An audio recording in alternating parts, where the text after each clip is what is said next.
Yay, we're live. That was so trippy, man. Yeah, and we also beat the 7 to 10-second filter for YouTube, so we can cuss all we want now. Aha. Love those Exactly. guys.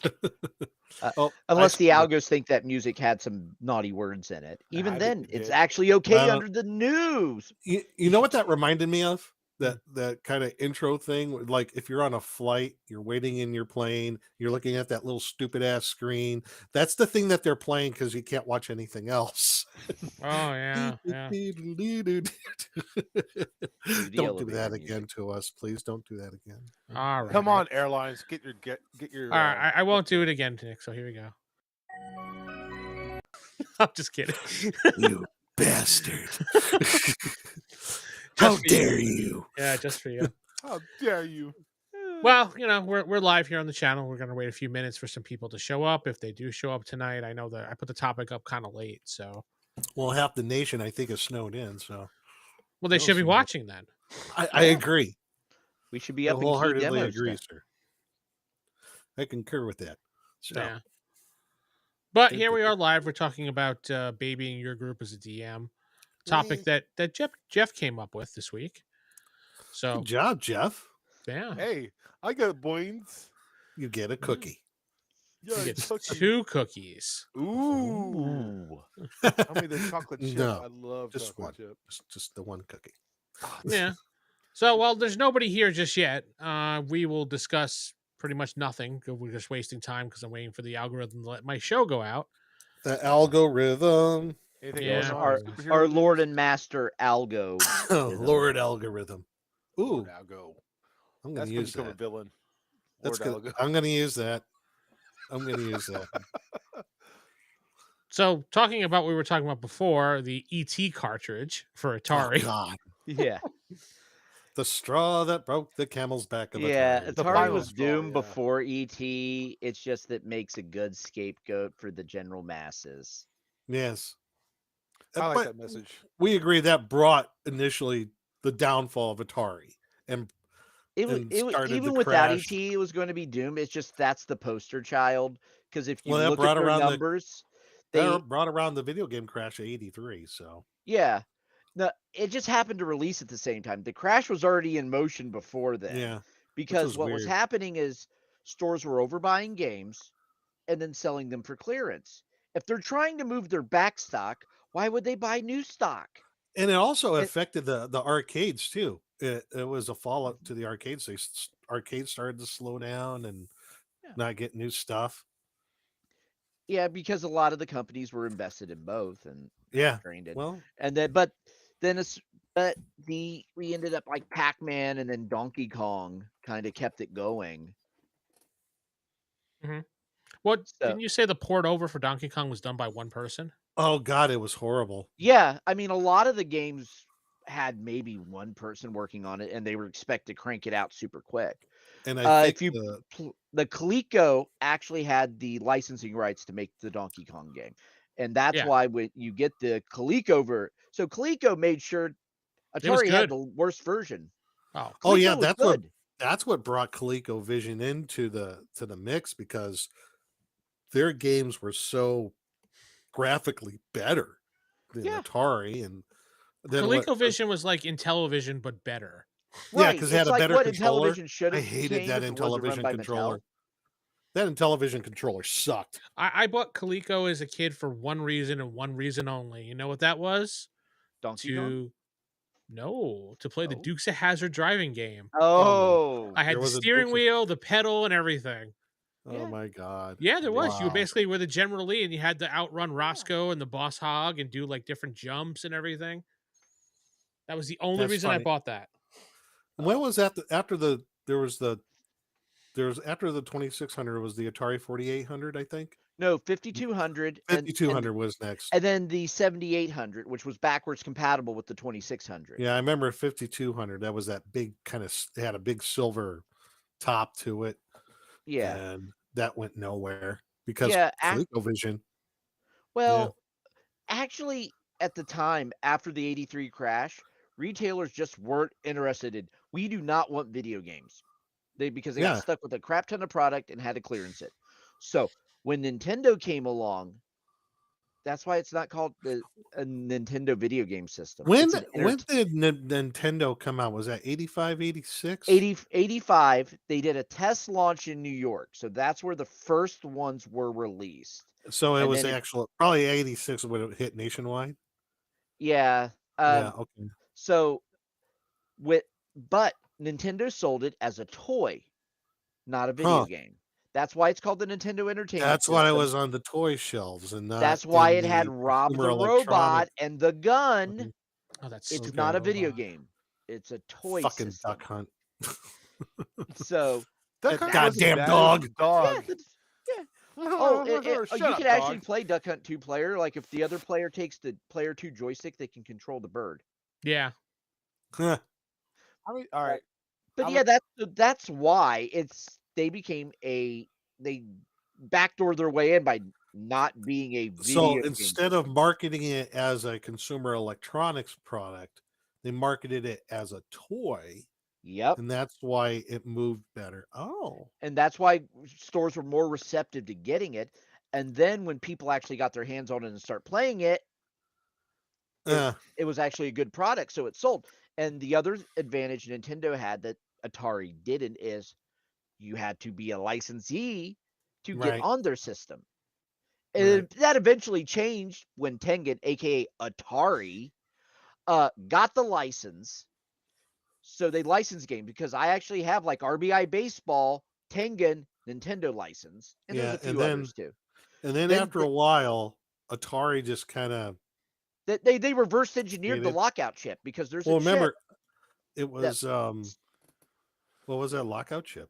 Yeah, there's a lockout chip on the NES console itself that when you boot up a game, it connects to this chip to confirm it's real or not. And you get and it won't start if that chip doesn't trigger it.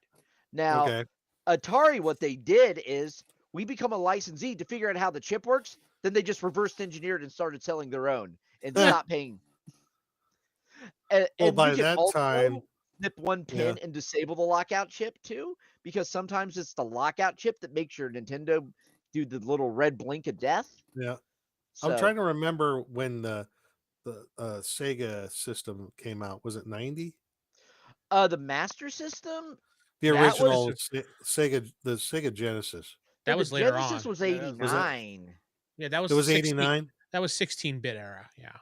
Yeah. Okay. So that was because I remember later on. See, eventually I got a Sega Genesis. We all had probably. Yeah, because the Master System came out in Jeff? Japan in 89 and 1990 in the US. I was full Nintendo. Then I had a roommate. He bought. How many remember this console? The Atari Jaguar. Yeah, I remember the Jaguar. That's the only the 64-bit console that wasn't 64-bit. That's the only Atari I know of. And the only reason why he bought it because they had a port over of Doom on the Atari Jaguar. Remember the stupid commercials for it too. Wasn't good. Yeah, actually, it wasn't too bad, but it was. It was. I think it was the entire game that they ported over to the Jaguar. Because there's like the 3DO version. There's a whole bunch of different versions and backstories into like why they're all kind of various degrees of trash or quirky and different. Like the soundtrack and like the 3DO doesn't have the Doom music. It has other things going on. Oh, really? And then one of them has licensed music in it.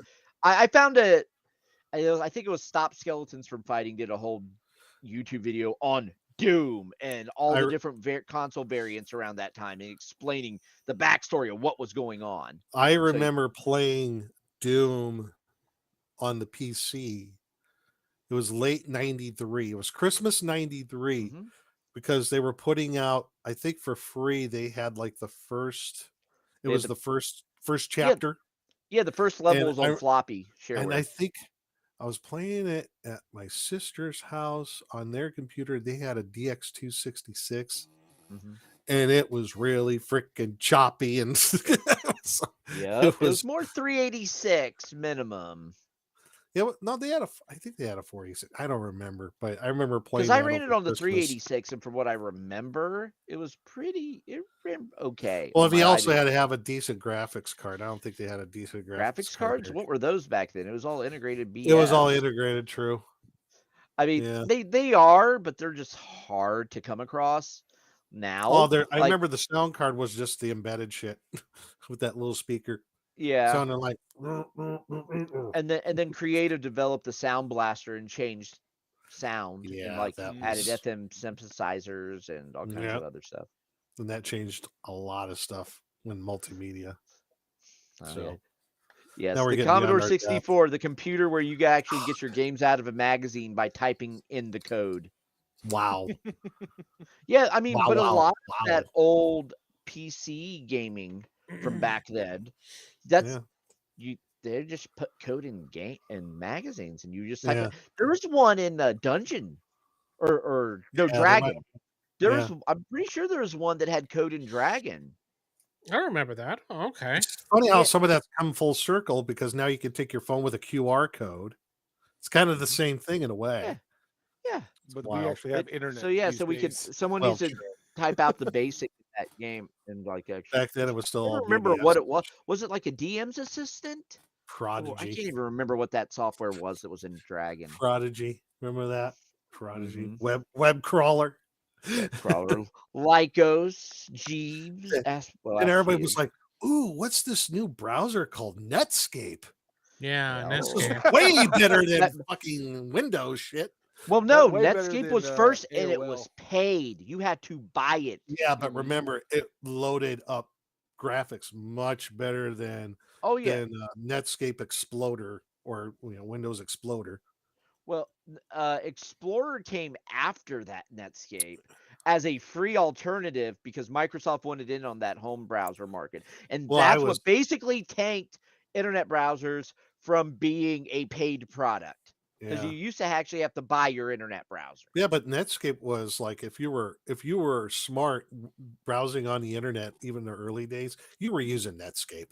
Yeah. You were using But I Microsoft. remember seeing big box Netscape in the PC stores. Oh yeah. Yeah, because you had to buy it. It was Yeah. Right. not You got free a free software. computer. Technically. Okay. Anyway. Off Welcome that to the Retro Gaming Podcast. I'm your host, Vince. Sitting alongside me is Matt. Yeah, I mean, I do have a CDI right here. I'm working on still. Stop it. I am. Apparently, I'm getting 12 volts out of the controller port, and that is the issue. It should be 5. Stop it! Stop it! Stop it!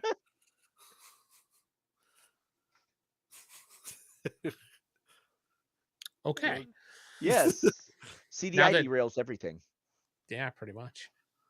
So, now that we wasted enough time, let's talk about our topic of the evening here. Yes. Babying your group as a DM. Now, what the hell was that, Nick? Baby in your group suck my thumb. Oh. Why If would didn't you make baby eye your contact. If you didn't make eye contact while you're making it sound, it was yeah. That's why I wasn't making contact. I was looking at my notes and I heard that noise. I said, "What was that?" Yes. Okay, let's go here. Anyway, why would you want to baby your group? Jeff, you came up with this topic. So, good morning, Cornelius. You came up with this topic of babying your groups. And what made you come up with this topic, Jeff? It's just a subject that came up after talking to several DMs. It's like at what time do you what time do you stop putting plot armor onto your player characters? When do you allow Take the player training wheels deaths off. to take place? What time do you actually say, let me see those rolls, I'm not going to trust you anymore? Well, then I don't think that really falls under babying. Yeah. It I don't can, think that- or if they keep it's- rolling behind the box, when the players want to see all of your rolls. Oh No. Well, vice versa. When they're like, natural 20. Let me see it. No, natural 20. Then I got a you story didn't about roll a that die, sometime. and if I didn't see it as DM, you didn't roll it. That's just hard. There is no But that's a I fudge purist, my though. rolls as DM. You don't get to fudge your rolls as a player. Life ain't fair, and that's the first rule you're going to learn in a game. There's no player Forever. agency with that, Matt. Forever. Yes, there Mr. is. Johnson's right about You learn Mr. Johnson. creativity and improvisation as opposed to scripted content like Critical Role. Mm-hmm. But, you know. So, Yeah, that just conversations that been brought up in the past, and I was like, It- when do you, as the DM, GM, whatever, all three of you, Okay. when do you allow your players to stop having plot armor? I'll start this because I think this is something that kind of, for me, as I evolved as the DM, I think at first I was concerned about, making Feelings. the group happy, right? Well, I think it had to go hand in hand with, this was my real first time being the DM of a group back in 2001, 2002, when I moved here to Ohio, when I found my group that I am with today. We've been together 22, 23 years now. It's crazy. It's crazy. Oh god. Wow. Christopher Walken made an So early that's when you were appearance. Yes. Christopher Walken's. It's great. The same group, different people. But that's true. It was, because I was concerned being a DM that I didn't want to see like I was going to be unfair. Okay. And I think a lot of beginning DMs probably do that if they're inexperienced, because they're concerned about the group having a good time, enjoying themselves. I get that. Then I found out what kind of fucking people I game with. Okay. Well, Steven has a good point. Baby proving could also mean making your campaign would be allowing characters to survive self-inflicted stupidity. Yeah, This I is see it as true. protecting your players from themselves. Yes. But yeah,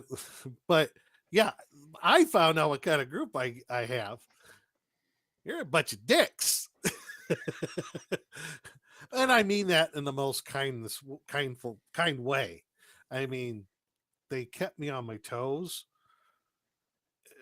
This is where I learned I got to be more of a sandbox hex crawl kind of DM sort of thing. So I went slowly from, making sure the group's, happy with their characters and all that, and maybe, I guess, fudging things here and there. Okay. I would say the breaking point was when they, the Temple of Existential Evil or Temple of Elemental Evil, either one, the Hackmaster version one. That's probably was the breaking point. Like, screw these people. Next time, gloves are coming off. Whatever happens, happens. And I think as a DM, if you want to get past that coddling, you got to be upfront right from the very beginning and say, hey, this particular campaign, gloves are off. Whatever happens, happens. Your character dies, they die. Sucks being you. So, and that's how I kind of run it now.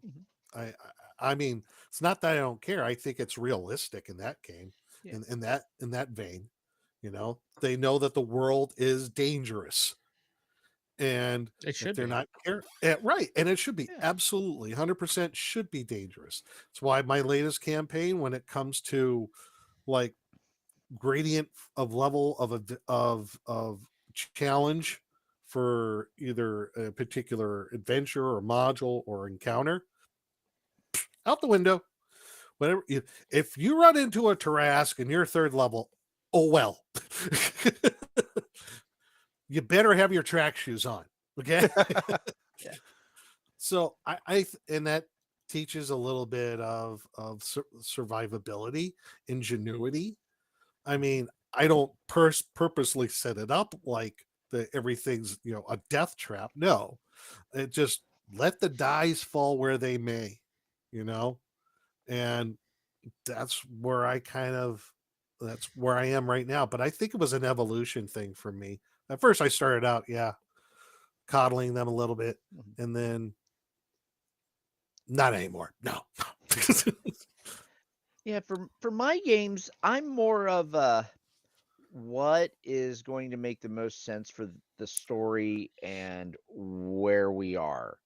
Um, just like when I was running Ravenloft, you can easily have that be like, oh, the campaign's over before it started. So Yeah, but I remember you describing that campaign. It was pretty tough. yeah, it was tough, but there were instances where I would the one that comes to mind, the players they're on a ship, that's basically trash. They can't control it. It's just drifting at sea. A ship comes up to help, or like a rescue boat, but it's a rescue boat full of psychic vampires who want to take them to the island so they can drain their brains. I think you told us this story. This sounds Yeah, familiar. and what happened is the players basically got TPK'd in it. They instead of just going to the land like I was thinking they might, they decided to fight at sea on a bad boat, and it went poorly for them. So they all got stripped of their gear, and I'm like, I could have just said, okay, you're all dead at that point. They were all at that point. But instead, I threw them in a cell with no gear, anything, and they were just locked. And I use this as an opportunity to pay off something another player has been doing just as a side thing, because they also had 2 children with them that they had picked up in the land of where all the puppets now are. this sounds. I remember you telling us. Yeah, about they had the to, two so they were kids. basically babysitters and with them. Yeah. And the thief of the group had been training the kids to pick locks and be pickpockets Oh and my thieves. God. So This guess is who all coming shows back to me. so guess who You're shows telling this up story. when they're in the cell and they can't get out, and like they hear this clicking at the door? It's the little kid they trained to be the thief. And if I Saving their remember ass. correctly, when you were telling this over time, when we were doing the old podcast, you were talking about the campaign, you were a little bit shocked, if not appalled, that they were teaching these kids thieving skills and Yeah, I'm using just them. like, okay, because I'm like, I'm looking for ways to pay this off, because they're at this point, those kids were not meant to be a part of this game. No. It just happened. They forgot they left 2 kids on the boat when they fled the domain.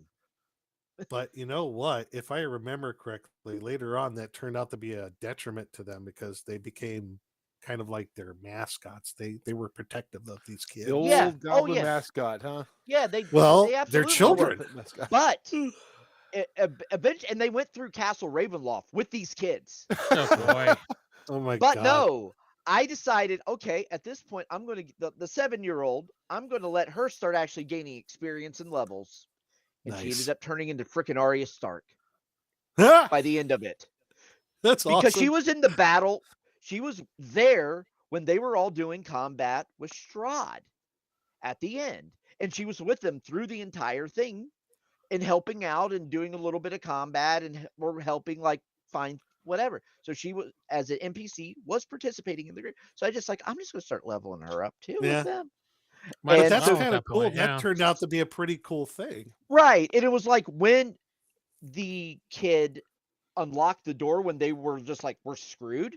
The player that trained him just went, yeah, like popped up and like just exploded with happiness, Wow. paying off something that wasn't There you ever go. meant to be in the game.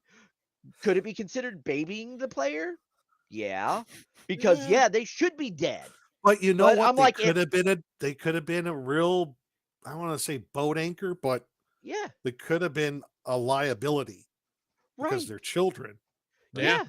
they were, because they would actually make, they had like, okay, this is how we're protecting the kids when we're doing this, or when we go out, you stay on the boat and we do that and that type of thing. So Right. it was like when they went into Ravenloft and the carriage shows up and there's enough seats for all the players. There was 2 extra seats. Strahd wanted the kids. Oh. Ooh. So, but they didn't bring the Sicko kids along. They Strahd. told them to stay behind. But nope, he ends up getting them to come along, and Strahd tricks them there. Now, and gets them. Steven here in the chat brought up something interesting where he said, brand new players, I will be lenient, but I will let the veterans know that they must be the coaches in character. That totally makes sense. If you have a mixed group of veterans and some newbies, A lot of players play it don't out like like that. that. A lot of Or players don't like that. really? I remember Huh. being in various groups where I'm like, all right, we got a new person coming today. I need one of you guys to kind of just guide them. No, no, no. A lot of people don't want to. Wow. They just want to play the game. And I remember a lot of times going to comic book shops or gaming stores would be like they have the advertisements on the bulletin boards in the Yeah. back Hmm. with the cork Sure. board, and it would Yeah. say, looking for players, no noobs. Things like that. No new Yeah. players, must have experience, must not be munchkin, must like to role play. I don't have time to teach, learn the game on your own. Things like that were in there. Wow. Oh.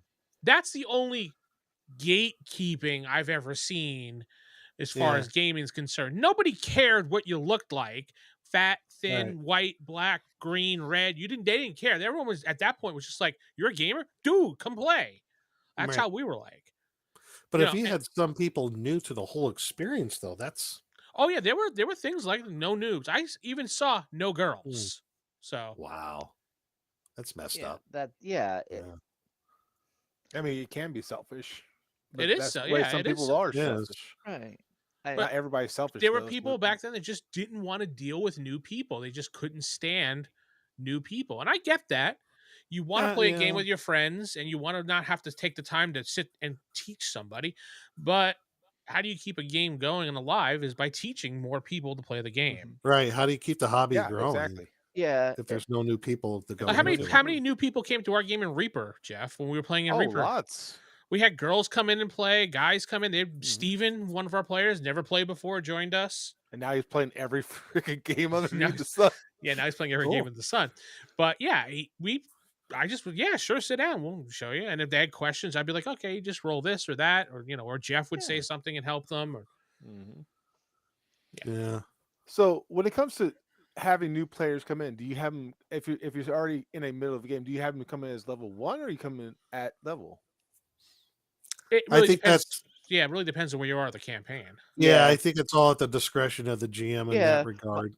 Yeah. My rule of thumb is typically I'll bring them in like one level lower than the party. So that Yeah. way it still rewards the people that have been there, but the other player isn't so far behind that they can't actually experience the game properly. Yeah.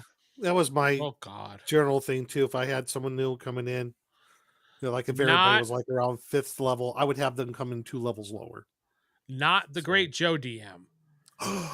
No. The great Joe Uh-oh. DM is if you came into the campaign, you were level 1, and the group had to compensate for that level 1. Ah. go Hope you're around used to that. carrying around backpacks. You're the pack mule. Yeah, Oh Yeah. my. Nordberg, what was his name? Yeah. Well, that means you were the chewy nougat center of the group, and that's where you stayed. There was a lot of games that we were carrying our buddies around because they were level 1 and we were level 5. So Oh boy. Yeah. Mhm. That could feel somewhat burdensome. I can agree. Nodwick, Then thank you, Tony. that's where yeah, and that's where you go and say, do we have a Nodwick. +1 longsword that he can use? Yeah, give it to him. Okay, now you're useful. Yeah, here's our junk we don't want here. Take Yeah, it. Right. every group has that. Has this. They get to a certain level and they start putting in like +1 swords and chainmail +1. It's in the group party. Yeah, I The start party giving treasure. all the crappy magical equipment that you don't want because it's just too Yeah. low level Leather for you. armor +2 or whatever. Right. That's And beneath then you get me. a new Ah! player. Then you get a new player coming in, and you can actually equip them pretty damn good at first level. They got +1 chainmail, +1 shield, a longsword I +1. remember a lot of Oriental adventure games because Joe loved playing Oriental adventures. That was his jam. So we Oh, played it a really? lot. And he was Vietnamese too, of all things. Because remember, everybody that's Asian and Vietnamese hates Oriental adventures.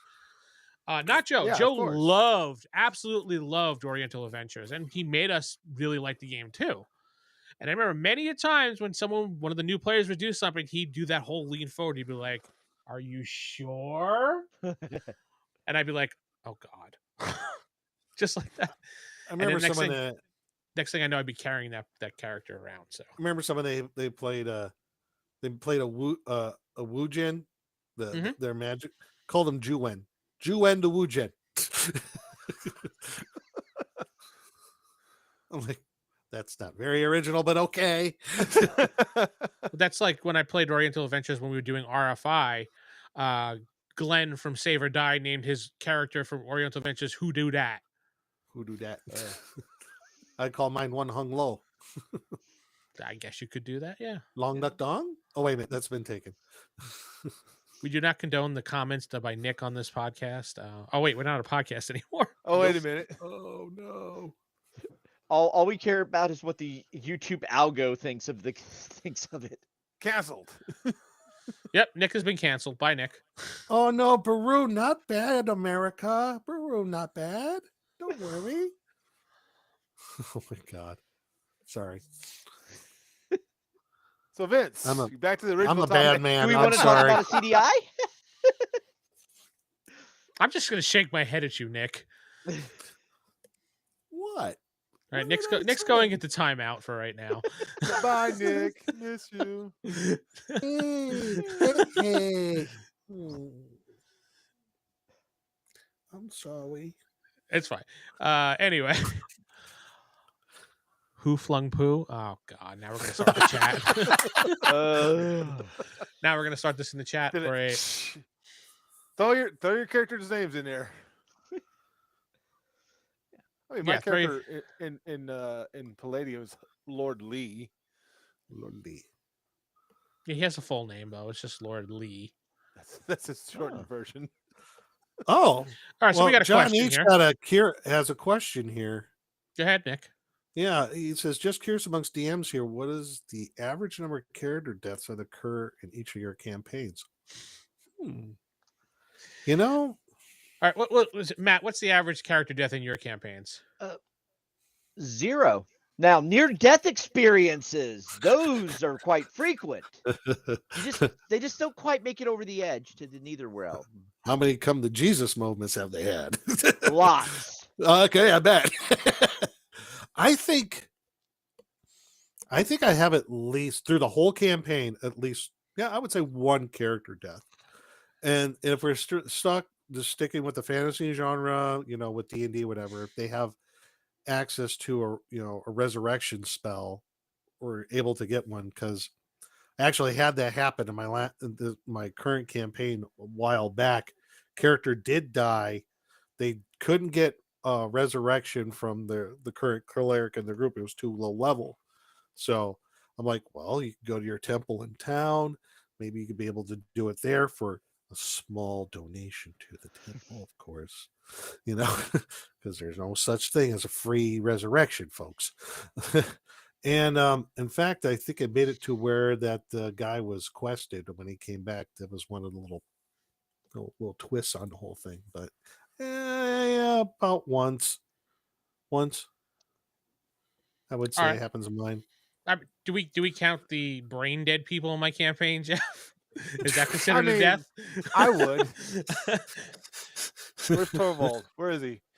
Lord Torvald. He got beaten down so badly. Poor guy. Oh my God, that guy. So badly in Palladium Fantasy that I had to roll on the neurosis and the brain damage chart. His character basically was his character basically turned into John Fetterman. That's all I have to say. I mean, he was Simple Jack. Simple Jack. One of his don't hurt my he was afraid. His character was afraid of full sentences. It was that bad. You Simple Jack. Not kind of feared. Like he had a phobia of it. Like ridiculously fearful.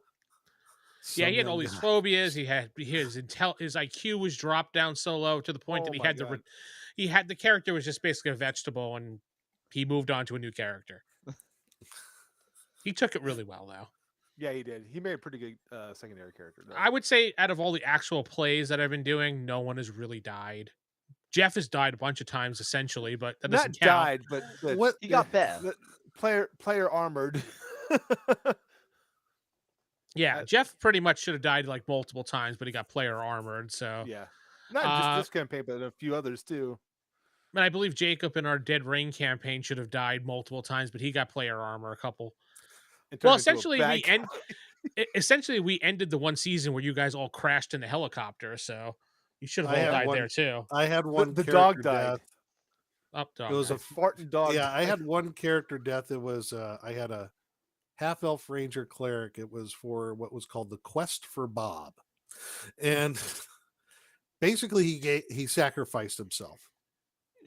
So yeah, and he ascended.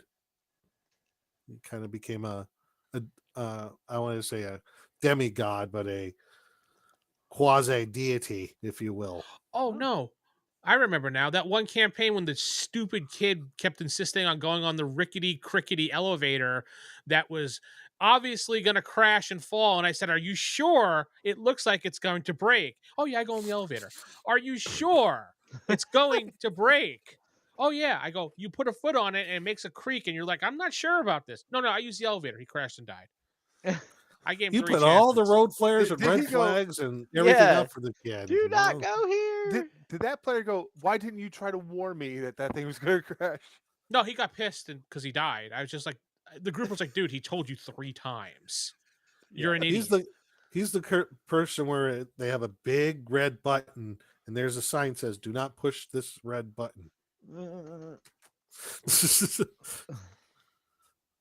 Do not flip this switch. Yeah. uh-uh. That's just It happens. I mean, you can only warn players so many times before they just let them do what they well, want. they don't Right. say you can't fix stupid. Yeah. And sometimes they're just going to do things that are very not Stupid. good for So them. Yeah. along those lines, should you allow a PC to die because of their actions? And I say Hell yes. absolutely. Oh yeah. Hell yeah. Hell Yeah. yeah. Absolutely. I mean, Absolutely. if you're going to be that stupid after a DM warned you or a GM warned you, and Apparently Jeff's had enough. yeah, Jeff said, "Fuck it, he's out." Yeah. It's like, I'm out of Yeah. here. But yeah, it's like if you can only do so much to Oh, he's protect back. players from themselves. I mean, should you, if it's a new player, not do what I did and be like, "All right, you don't actually do that"? Does that take it away from them to do that? You know, You're preventing them from killing their character because you warned them so many times, or you just do like I do and be like, "Are you sure? Are you sure? All right." I think you give them enough warning. Absolutely. If they're a new Yeah. But player, that player's death wasn't wasn't because of the roles he was doing. It wasn't because situation was bad. They chose right. to ignore your advice. You gave them fair warning. Right. So I mean, if it that's on was them. like bad rolls happen, understandably, you roll And then 2 they ones come in a back row, at you you're gonna have a problem. and they say, "This isn't like that podcast show where Why aren't you guys funny? Shut up. because it's not a goddamn script. That's why." Yeah. Okay, let's not talk about Critical Role today. Who? But anyway, so Yeah, Never heard of exactly. him. Yeah, me neither. at that time, it's the player's choice to go against Right. the advice from someone who's willing to help them. What about if the entire group tells you not to do it and you still do it? Well, again. Sorry about your damn luck. Mhm. You brought it on yourself. If Hey, you don't want to you be listen quiet, to your James party Storm. members, yeah. I If you don't caught want your to listen to reference. the party members in your own group, then you're His tag partner's a good friend of mine. What do we got here from Steven? I played Ah. Hackmaster 4th edition at a convention. The GM let me create a character with a hack frenzy and a hack lust. I don't know, what are those things, Nick? those are two quirks and flaws. Oh, They okay. get very, very, very bad. And you had both of them? Oh shit. You want me to read what Hack Lust and Hack Frenzy do? Yeah, go ahead. I'm actually interested now. Yeah. Yeah, I Yeah, want to. okay. Yeah. All right, let me get my Well, the end of player's the end handbook. of the here's quest something. was While he's on doing the that, job to clear well, out sewer tunnels. At the end, I sent the party to safety. here's something interesting. Willpower check may be okay. You forcibly overrode your natural instinct to not get on that obviously dangerous elevator. Yeah, it's not a bad idea. Yeah. Okay. Hack Frenzy. Go on. This quirk makes the character susceptible to fits of violent rage. The character suffering from Hack Frenzy has a short fuse and can be pushed over the edge with little provocation. This quirk manifests itself when the character takes an amount of damage in a single combat that is equal to or above 20% of their current hit point level. Whenever this happens, the character must immediately make a saving throw versus Hack Frenzy. There is a Hack Frenzy saving throw. Failure means he immediately goes into hack frenzy mode. The character who is hack frenzied must immediately roll 1d8 per level of experience. Okay. The resulting sum represents the number of hit points the character must inflict on others before his hack frenzy is sated. Yeah, this one could be a very bad one. So, and hack lust is like hack frenzy, except it's triggered not by taking damage, but dealing it out. If the player rolls a critical hit, he must immediately make a roll versus hack lust. Failure means he must press to the attack to inflict damage on others equal to 3 times the amount of damage he dealt with the critical hit. So your character had both. Was he a berserker? We willingly I'm failed his curious. saving throws. Yeah. And willingly Whoops, I rolled a willingly one. failed the saving throw to take the entire cavern of goblins out while doing a column back. I love your character. He's awesome. That's awesome. I love Steven. Your character is now my new best friend. He's my hero. Hackmaster, originally a joke, became such a big popular thing. Hey, it's AD&D on steroids. Yeah, I mean, people love the Evil Dead series, so that was a cult classic before it became popular. Yeah, hack lust and hack frenzy together in a character. Well, then they destroyed their own game by making Hackmaster Basic. Yeah, then Hackmaster 5th edition that came out later. Wow. Oh, was that an improvement on Basic? No. Was it just It's Basic? It was he was a half ogre berserker. Okay. It was just it was basically like they were taking basic Hackmaster, which my group was a playtester for, and we had a lot of gripes about. And they went full blown Hackmaster. I guess you can call it advanced Hackmaster. And it just didn't appeal to us. I didn't like the opposed die rolling thing. Neither did neither the rest of our group. I didn't like how they did cleric spells. Cleric spells were done kind of weird. And there was like these half levels. It was so odd. I just no, I was done. But yeah, 1E with teeth, absolutely. So when they did the demo for Hackmaster Basic in Gen Con, I think it was 2011 or 10. I don't remember when it came out. They had that stupid convoluted initiative system on that. What it was like on a little, I don't know, it was like a wooden piece, and they kept moving things back and forth. Yeah, they made combat like it was called rolling initiative because it rolled over. And I'd say roll initiative. It was a rolling initiative where the initiative numbers continued to the next round or some shit. It was. I remember sitting there and the guy was explaining it to me. We're playing. I'm like, why the hell are you doing this? Yeah. So, well, this is this is the future. This is a good system. I'm like, no, it's not. It was too complicated. No, I couldn't keep up with him. I was like, this is just dumb. How about roll a d6? Highest one goes. There you go. They had to make it so convoluted with that rolling. I was like, what the hell? I know. Yeah, and no armor class. It was just like opposed die rolls and modifiers, and if you hit, you beat their opposing die roll for their armor. It was, and they stopped supporting Hackmaster 4E. Yeah, well, they had to because Wizards pulled their license to publish the AD&D rules. Also, part of that was nearing the end of the life of that, and unfortunately, I got on the tail end of it when I could have had a published module. Aw. Could have. I almost really close. It was a Hackmaster version of an AD&D module, but that all went by the wayside because they were getting very strict on their criteria to convert the old modules to have more satire and more parody. And every time that you submitted your work that you converted, they would always train it back. needs more satire, needs more parody. I'm like, what do you want me to do? What the fucking goblins wear clown feet and flop around? What Yes. Why apparently didn't you do so. that? They purposely though made it like that over at the end to they just sent them rejecting shit because they didn't want Kenzer to have that license anymore. Yeah. So So that's the that was first time that. that they tried to pull the license for people. Yeah, because Yeah. that was also would be right after There was Pathfinder started up and started trashing 4E. there was at one point when we were going to Origins and we were running games, we had all of our tournaments were filled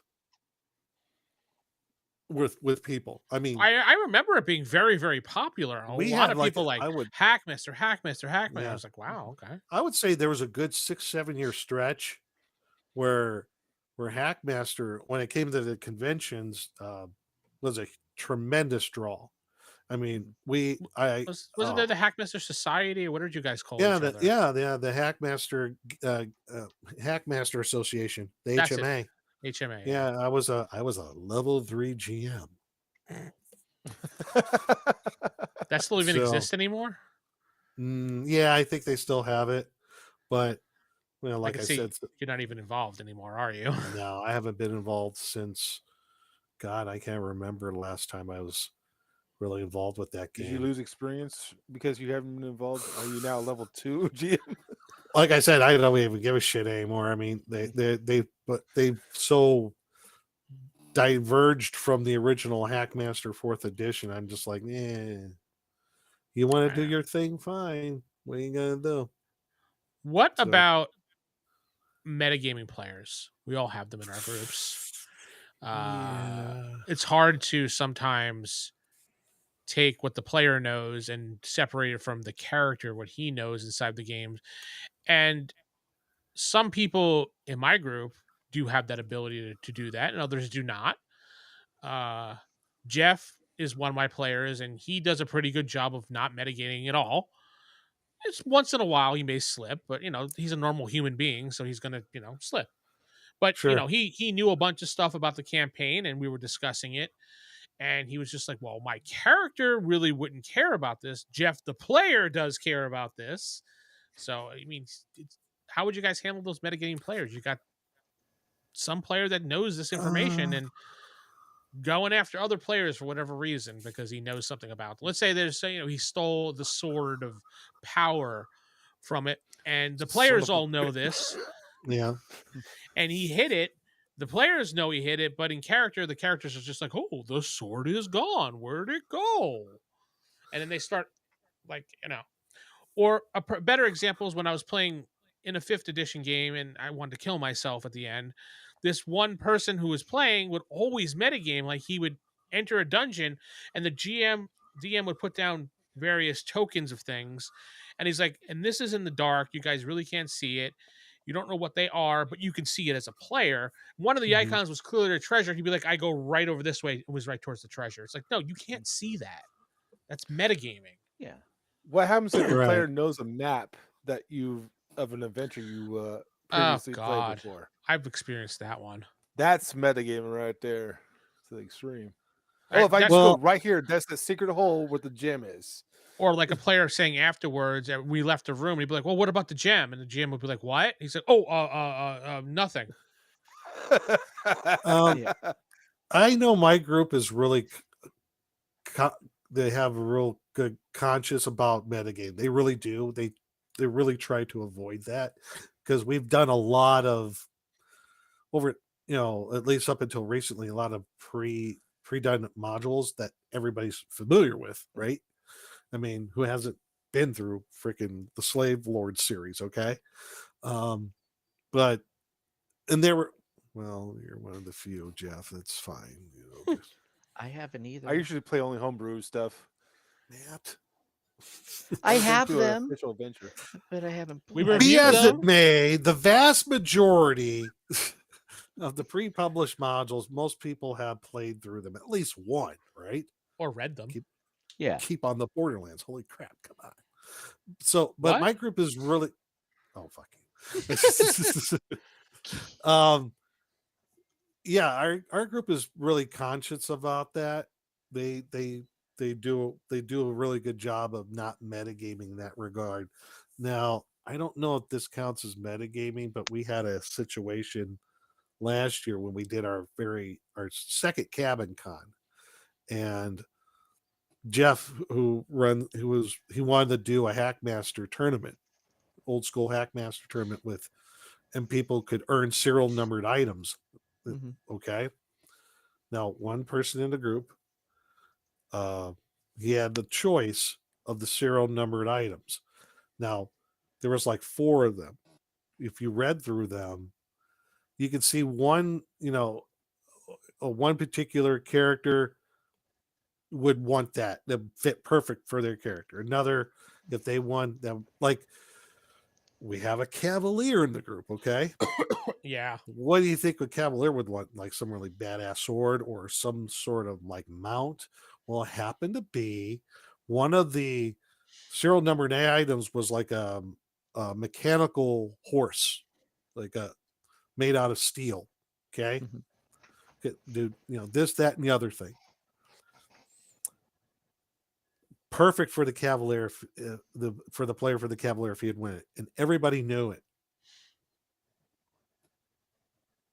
That person who got the pick took that item.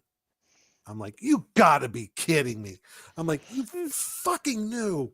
I got pissed. I got so pissed. I'm like, you fucking knew that would be good for blah blah blah's character.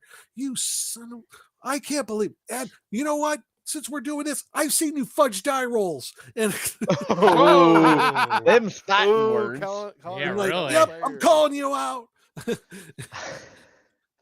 He was like, I So just wanted because it looked cool. I'm like, bullshit. You did it because you knew the Cavalier would be perfect for that. I'm like a clockwork mechanical horse that can charge and all that shit. Come on. Don't piss down my back and tell me it's raining. well, Wayne has a good suggestion here. The old school, well, DM tells the player, "No, you wouldn't do that," and then tell them probable reactions to the situation. Probable reactions and consequences. Yeah, Some consequences. people just can't help themselves. Yeah. You warn them, and they're like, I'm with the Dungeon Hobby Shop here. Just let them perish. Yeah. let Oh, them die. I gotta say here, Steve was talking about another con character with quirks and flaws galore, because that shit can um roll over. Yep. The character had narcolepsy, sleepwalker, sleep talker, deep sleep, several more quirks, and multiple personality disorder. Oh, that's awesome. We I got don't them know. talking about paranoia in chat. That makes me think we need to get paranoia back as a game. Oh, Yeah. paranoia was Bring so it much back. fun. Bring back I had a paranoia. character his name Yeah. is We Are a Great One. Don't trust the machine. Never trust No. the machine. But the computer is your friend. Yeah, Yeah, the computer is your friend, but don't And trust the machine. keep your laser gun handy. Mhm. Right. Right, so get on that Dungeon Hobby Shop and make us a new paranoia. Wasn't there one that was called Paranoia XP? That was made? Yeah, there was like a new version. There was a few years card back. game. There was like a card No, game. there was a new RPG called Matt? Paranoia XP. Look. Oh, if there is, I have to look it that was- up because I love It that was game kind of like a Paranoia. play off of Microsoft XP. back in the day. Paranoia XP is from 2004. Oh yeah, Yeah. that's new. Yeah, that's new for us. Then Mhm. 2009 there was the 25th anniversary edition, and then in 2017 there was a Kickstarter edition. Mongoose did. So Yeah. paranoia needs to follow the Windows experience. So there's paranoia 95, Paranoia 98, Vista? Paranoia XL. Did it have the Kickstarter fail or? don't know. Let's see here. Well, Matt's looking at. That's why I'm asking him. RPG. How many Was it- clones did you have maximum? It was 8 or 10, wasn't it? I think it was 8. Yeah. Well, I guess it really depended on what edition you were playing too. I have a lot of the Paranoia stuff. I'm looking down at it right now. Which one do you have? I think I have the second edition. Yeah, I think that's what everybody had. A lot of people had And a second lot edition. and I have a lot of the supplements that came with it. I really, you know, I vaguely even remember the first edition of the game. I don't remember what edition was the Yeah. best one. Probably second. I think second edition was the best. And Yeah. from what I remember playing the first edition that came out 85, Oh, 86, it something came like that. no, it came out. It succeeded back in Okay. 2017. They got 217 pounds when they only wanted 30,000. 217,000 I was when gonna they say, only wanted damn. 30,000. Well, that's So good. and if you go to Mongoose Publishing's website, they have a bunch of different stuff up for the The only Paranoia. thing I didn't like about Paranoia when they tried to kind of shoehorn in this, like the was it the post whoops era of the computer, where they tried to mirror kind of what was going on in the real world with the fall of communism, all that stuff. That it just didn't Oh, work. no, It just no. didn't work. You know. I I don't mean, I don't some of it did, some of it didn't. Like if you were a Trekkie, you didn't like the new generation ones because they were too touchy feely. I always found Next Generation boring in the beginning. Yeah, it Where, was. where's the captain that jumps But on that was every one of the alien woman? factions was Trekkies, if I remember correctly. One of the factions was Trekkies, Mhm. and then you had. Yeah, if you were a communist, well, oh well, comrade. But yeah, I have a lot of the stuff down here. Come to think of it, I got the box, Paranoia Second Edition, plus like I want to say five Oh or six of the god. supplement, 5 or 6 supplement books. But the Paranoia startup for let's see if I can get that up on the screen. Is this it? Yeah. Yep. It's $30 for the red clearance starter set. Ugh. Okay, $30. Well, what comes with it? Let's find out. Yeah. It's an actual box set. It So just looks like a box set. What does it come with? I don't see here. Oh, contains the player's handbook, the game master's handbook, mission books, 110 playing cards, and character cards. Eh, Is this like one of those funky mongoose systems that they? Why is it $49? What is it $29? whoa, that's a little Yes, much. I would say 30, okay, but 50? Come on. it's $30 here, but when you click on it, it goes to $49. Oh. Oh, hey Never pay the now. window price. Wow, that's Wow. a false advertisement there. From Mongoose no Publishing. $29.99 is the PDF. It says Oh, from. Oh, okay, I got you. So Yeah. if you want to print, Yeah. it's Yeah. If you actually want a you want box. it's $50. Okay. Spoil them with cursed items. we got a super chat here that Oh, says hey, spoil them with cursed items. Yeah, That's always a good idea. yeah, that is a Yeah. I good know idea. who Cyan Bloodbane is. Oh, Yeah, in my gaming group, oh, Oh. Jeff. no, Jeff is right Oh. here. No, not me. Not this Jeff. The I other don't. Jeff. I'm poor. I couldn't super chat $1.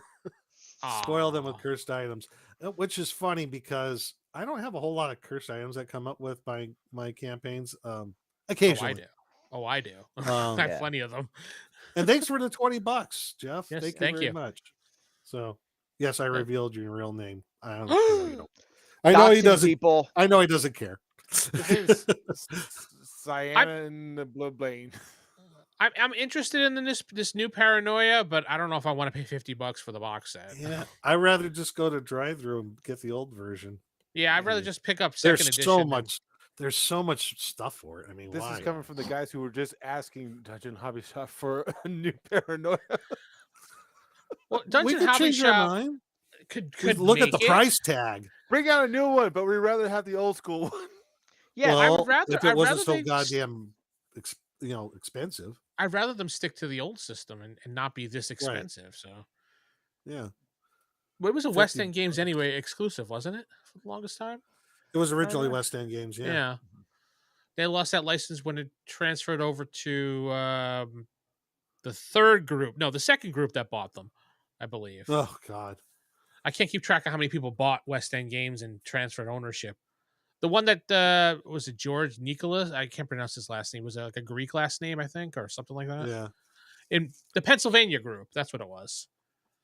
Was it the It Pennsylvania was group? I don't know. it was amazing that West End Games at one point had both the Star Wars and Star Trek licenses.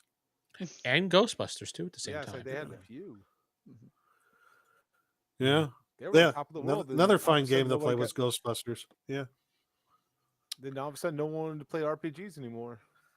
No one. Well, just West. Yeah. Well, that was on the dawn of So Magic the Gathering. Yeah. rolling it back in here, then we go on a paranoia, break here. Um, what do you do with the metagamers? We never really talked about that. Do you punish them? You. Do you just tell them no, you can't do that and move on? I mean, how much do you take from a metagamer before it's enough? You fuck with them. You just do. start using Whoa. misdirection. It's not Misdirection. in the first 7 seconds. We're cool. Oh, okay. Well, like I brought up that example about the ironwork horse, and Jeff knows what I'm talking about. That Chat Jeff, not player yeah, Jeff. chat Jeff. Not player Super, Jeff, who gave us the $20 super chat. Was that metagaming? I don't know if it was, or he was just kind of being selfish and wanted that Tell magic us. item. I don't know if it was, when he picked that serial numbered item. I don't know if it was metagaming per se. Oh, the one when he picked the Cavaliers item? Yeah, which would be perfect for the Cavalier. Yeah. No, that was definitely metagaming. That's definitely along the lines of metagaming and being a dick. Yeah. It's kind of like I kind of look at it. Like, if you know in a campaign and we're playing and I'm giving out magical items and you're playing a thief and I give you like thief tools that are magical and Jeff's character who's a wizard be like, yeah, I'm keeping those. Or Yeah. let's say you're playing a thief character and a +2 blunt item comes out and there's a cleric who wants it and it goes to the thief. Yeah. Yeah, and the thief gets it. Yeah, I remember that. Yeah, that's being a dick move too. Yeah, it's metagaming and being a dick, but probably more along the lines of being a dick. That's a good one. Metagamers battle wits with a Sicilian. Oh, that's not nice. Oh man. Let's do some full-blooded Italians here. Oh, Yeah. Where's Sal? I Sal? resemble that statement. So how would you deal with them, Nick? How would you deal? You were running a campaign and you got a metagamer. What do you do? Do you just let him go or what? See, I never run into a throw him out the situation like that. window, or I never ran into a situation where we had like metagaming that I've run into it that quite I had often, to deal apparently. with. Well, that don't game at game situation, I stores. wasn't the DM. I was part of the group playing, and Let's say you were the DM for that group. What would you have done? I would say something. I would call him out on it. Say, you shouldn't do that. That's the wrong thing to do. You shouldn't take that item. Come on. Yeah. Do the right thing, bro. Yeah. Come on. Be a bro. It's like my group. It's not your responsibility as a DM to be like, no, that was meant for Jeff or that was meant for Nick. Well, I would still like, come on. Yeah. Like in my group, it's between the group to figure out what items go to what items. It's obvious sometimes. And then usually that's when you go, oh, my character would really like that item. And you say, oh, yeah, sure, here, and hand it over to him. Right. But sometimes some people do those things. Well, sure. But in this case, because he was the first choice amongst he got first pick, if I recall, maybe second.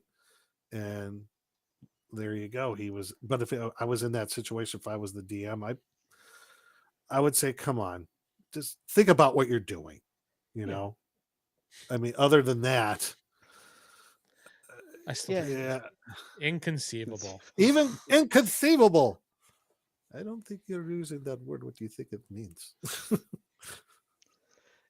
Yeah, it's like with my group, just all the players are good about calling each other out. Like if someone accidentally starts like metagaming a little too much, yeah, and then we start making the running joke of, I know, but my player doesn't know, and then